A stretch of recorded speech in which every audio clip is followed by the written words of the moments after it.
there's been a big question, one we're still wrestling with. Is the president a colossal tax cheat or just a stunningly bad business person? Well, now in a Yahoo exclusive, we have new insider information. Charles Leerhsen, the ghostwriter for Donald Trump's 1990 book, Surviving at the Top, shared his observations from that era, such as Trump's apparent deep occupation with fabric swatches. Quote, Trump's portfolio did not jibe with what I saw each day, which to a surprisingly large extent was him looking at fabric swatches. Some days he would do it for hours. The main thing about fabric swatches was that they were within his comfort zone. Whereas, for example, the management of hotels and airlines clearly wasn't. Here with me now is Charles Leerhsen, the ghostwriter for Surviving at the Top, who wrote the Yahoo exclusive Trump, the billion-dollar loser. I was his ghostwriter. I saw it happen. Charles, I thought this was a fascinating piece because it comports a little bit with the way that I think he is a president. What were your impressions of him as this guy is at the top of his game at this point when you sign on to do this project. He is the outsized Trump of the public imagination. What did you see?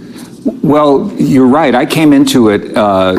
This was the sequel to The Art of the Deal, and that's. I was an outsider, and that's the impression of Trump that I had. You know, a lot of people say Mark Burnett on The Apprentice created the fictional Trump that so many people voted for, but actually, ironically, he came from a book because I mean, here's a guy who's written more books than he's read, but his image was actually shaped by a book, The Art of the Deal. So I came into it thinking he was a golden boy, young business genius, and boy, it was very hard. You know, it took me 15 or 20 sessions to realize I was working at Newsweek at the time, and I'd go back to the office and I'd say, "Oh, gee, I can't believe it." You know, I mean, he just didn't. He was the Trump that we know, the uninformed, ignorant Trump that we know. But people were already on board and propping him up and thinking he was a genius. What did he actually do? And when you say he was like spending his time on fabric swatches because that's what he could kind of get his head around. What do you mean? What do you mean by that? Well, this plays into what you were exactly right. This is the way he runs the country now. I mean, he sits in his office there with Mick Mulvaney, and there's a whole lot of stuff happening all over, but he's oblivious to it. You know, he can't even spell Kentucky, and he's not even thinking about the whole rest of the United States or the Department of Agriculture, or he doesn't know what goes on there, and he doesn't care.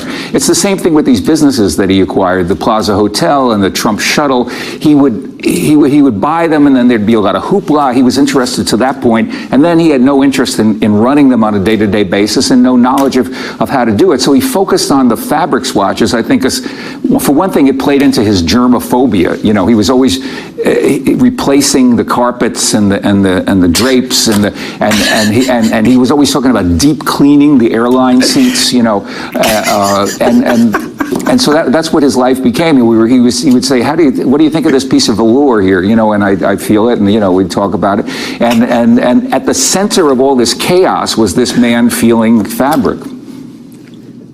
You said this. One of his aides once told me that every room in the plaza could be filled at the rack rate, list price, every night, and the revenue still wouldn't cover the monthly payment of the loan he'd taken out to buy the place. In other words, he'd made a ridiculous deal. Neither he nor the banks had done the math beforehand, or perhaps Trump's knew it because someone had told him but didn't want to think about it. The one thing he is above average at is compartmentalization. Did you get any sense that he had any business acumen or insight at all? And if not, what is your theory of how this man has managed to get through 40 years conning people? Well, I think the nuts and bolts of it was at that period of his life that the banks were caught up in the whole Trump image thing, and they were believing the art of the deal over what they saw on his balance sheets and what came out of his mouth. And he also, for a while, was successful in Atlantic City. So he had this like cash cow. The casinos were churning out money, and they were covering his other mistakes. But then, just for a few months, Atlantic City went south, and it's like a guy who's in over his head with his home mortgage, and then he loses his job. He can't pay the bill, and he quickly cycles down. But in Trump's case, the difference was, though, that the banks came to his rescue because their reputations and their very solvency sometimes was dependent on them saving him and propping him up. So instead of foreclosing, they figured out some way to make it work. Right. You know, I thought about, I was reading your account, and I thought about the president tweeted about how I think they're bringing fireworks back to Mount Rushmore, if I'm not mistaken, or some national park. And Maggie Haberman of the Times tweeted that he has been obsessed with this and talking about it for 6 months. This has been a big project for the president. And I thought, well, he's found his fabric swatches. This is the thing that he's well equipped to handle. Right. There's a little bit of a Rain Man thing going on there with him. He gets focused on something and fascinated with something, and it's hard to get him away from it. What have you been thinking as you have watched this all unfold, having had this experience before? Well, I thought about how it was different and how it was the same. It was different in that in those days the stakes were a lot lower. He was a real estate guy, and yes, he was hurting people, contractors, and he wasn't renting to minorities, and he was doing bad things. That was kind of off to the side. I wasn't a witness to that, although I believe it happened. But mostly he was inconsequential because he didn't have his finger on the button. He wasn't he wasn't running the world.